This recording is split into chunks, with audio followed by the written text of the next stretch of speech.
Hello students. तो आज हम क्लास 12th के लिए टॉपिक डिस्कस करेंगे जो कि है रिएक्टेंस एंड इम्पिडेंस। ठीक है, बहुत ही इंपॉर्टेंट टॉपिक है। तो सबसे पहले हम बात करते हैं कि रिएक्टेंस क्या होता है।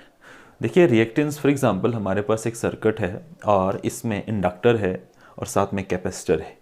देखिए, इंडक्टर का मतलब होता है, इंडक्टर एक कॉइल होती है having large number of turns is called inductor, and capacitor it is an arrangement of two conductors held parallel to each other and is used to store electric charge। ठीक है, तो अब हमारे पास है reactance. क्या होता है रिएक्टेंस? तो रिएक्टेंस का मतलब है the total effective resistance offered by inductor L alone और capacitor C alone is called reactance. इसका मतलब ये है कि हमारे पास एक सर्किट है और इस सर्किट में इंडक्टर लगा है और साथ में एक कैपेसिटर है।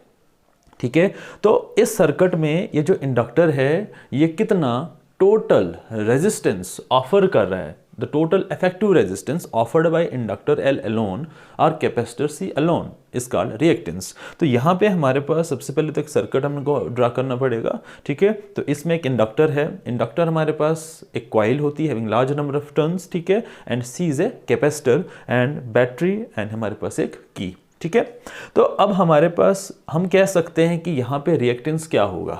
तो इस सर्किट में ये जो इंडक्टर लगा है, तो ये जो इंडक्टर है ये कितना टोटल रेजिस्टेंस ऑफर कर रहा है अलोन।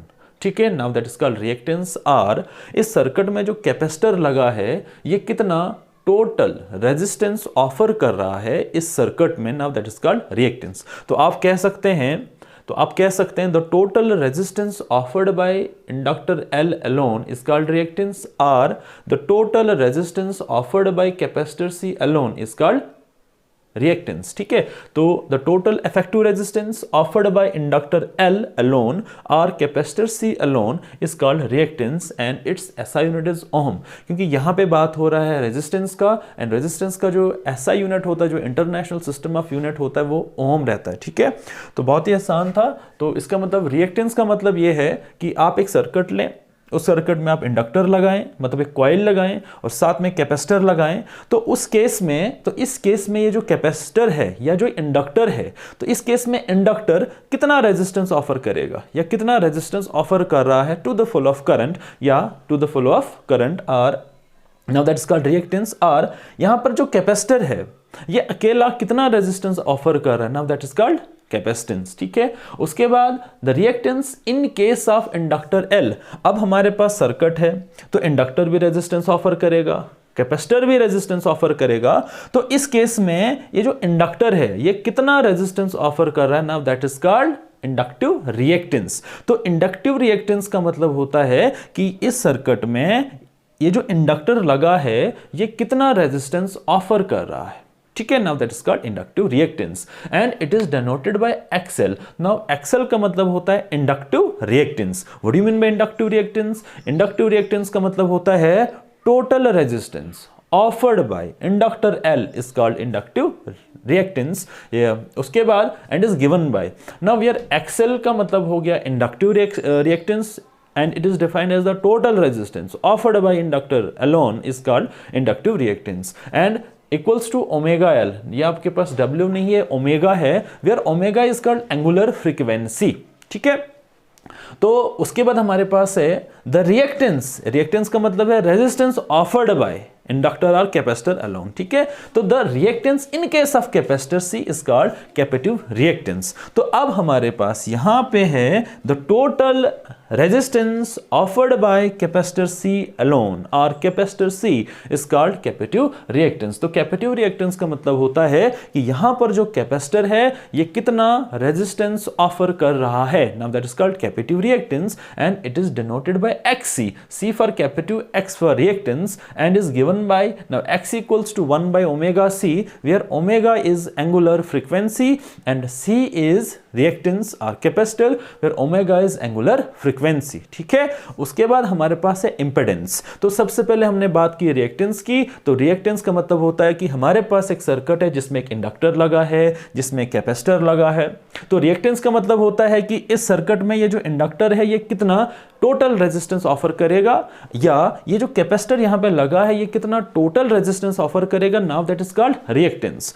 तो इन केस ऑफ इंडक्टर, तो यहां पर ये जो इंडक्टर L है, मतलब यहां पर जो कॉइल है ये कितना रेजिस्टेंस ऑफर कर रहा है, now that is called inductive reactance. उसके बाद यहां पर हमारे पास जो कैपेसिटर लगा है, नाउ ये कितना रेजिस्टेंस ऑफर कर रहा है to the flow of current r. इस सर्किट में ये जो कैपेसिटर है ये कितना रेजिस्टेंस ऑफर कर रहा है, now that is called capacitive reactance. तो उसके बाद हमारे पास आ गया इंपेडेंस। तो इंपेडेंस का मतलब होता है ना, या सिंपली हम कह सकते हैं कि impedance is denoted by capital Z।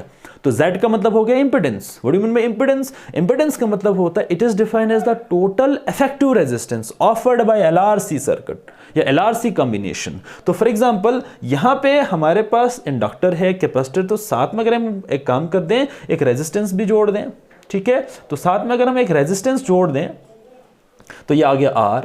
तो ये हमारे पास एक कॉम्बिनेशन है LRC circuit, L for inductor, C for capacitor, R for resistance. आप इसको LCR सर्किट भी कह सकते हैं, आप इसको LRC सर्किट भी कह सकते हैं, जो आपको ठीक है अच्छा लगता है। Now L for inductor, a coil having large number of turns is called inductor.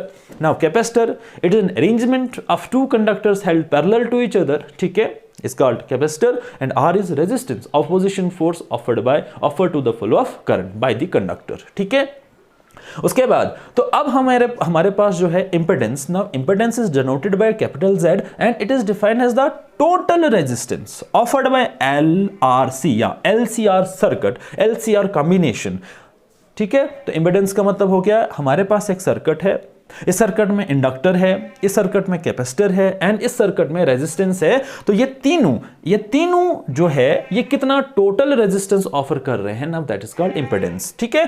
तो इंडक्टर L कितना रेजिस्टेंस ऑफर कर रहा है, प्लस कैपेसिटर C कितना रेजिस्टेंस ऑफर कर रहा है, प्लस रेजिस्टेंस R कितना रेजिस्टेंस ऑफर कर रहा है। तो ये जो टोटल रेजिस्टेंस होगा, तो ये तीनों कितना टोटल रेजिस्टेंस ऑफर कर रहे हैं टू द सर्किट और to the flow of current, now that is called impedance, ठीक है। तो इंपेडेंस का मतलब होता है हमारे पास एक सर्किट है जिसमें तीन चीजें लगी हैं, इंडक्टर लगा है, कैपेसिटर लगा है और रेजिस्टेंस लगा है। तो ये तीनों कितना टोटल रेजिस्टेंस ऑफर कर रहे हैं किसको, to the flow of current or to the circuit, now that is called impedance. तो it is defined as the total effective resistance offered by LRC combination, that is called impedance and it is denoted by Z and its SI unit is ohm, because यहाँ पे resistance की बात हो रही है क्योंकि ये तीनों क्या ऑफर कर रहे हैं, रेजिस्टेंस ऑफर कर रहे हैं, ठीक है। Now that is called impedance.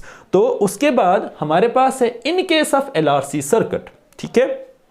अगर हमारे पास ये सर्किट है जिसमें क्या क्या लगा है, जिसमें इंडक्टर भी लगा है, जिसमें कैपेसिटर भी लगा है और जिसमें रेजिस्टेंस भी लगा है, तो उस केस में इसका इंपेडेंस कितना होगा। तो ये फॉर्मूला आपने याद रखना है। नाउ Z इक्वल्स टू, तो ये हमारे पास एक सर्किट है जिसमें इंडक्टर भी है, कैपेसिटर भी है और रेजिस्टेंस भी है। तो इस केस में ये तीनों कितना टोटल रेजिस्टेंस ऑफर कर रहे हैं, now that is called impedance. किसके बराबर होगा, under root R square, where R is resistance and plus omega L, where omega L is inductive reactance, resistance offered by inductor L alone is called inductive reactance. उसके बाद -1 by omega C, where 1 by omega C, what do you mean by 1 by omega C? Now 1 by omega C is capacitive reactance, resistance offered by capacitor C alone is called capacitive reactance का whole square। तो ये हमारे पास ये formula आपने याद रखना है। अगर आपके पास एक कॉम्बिनेशन है जिसमें तीन चीजें जुड़ी हैं,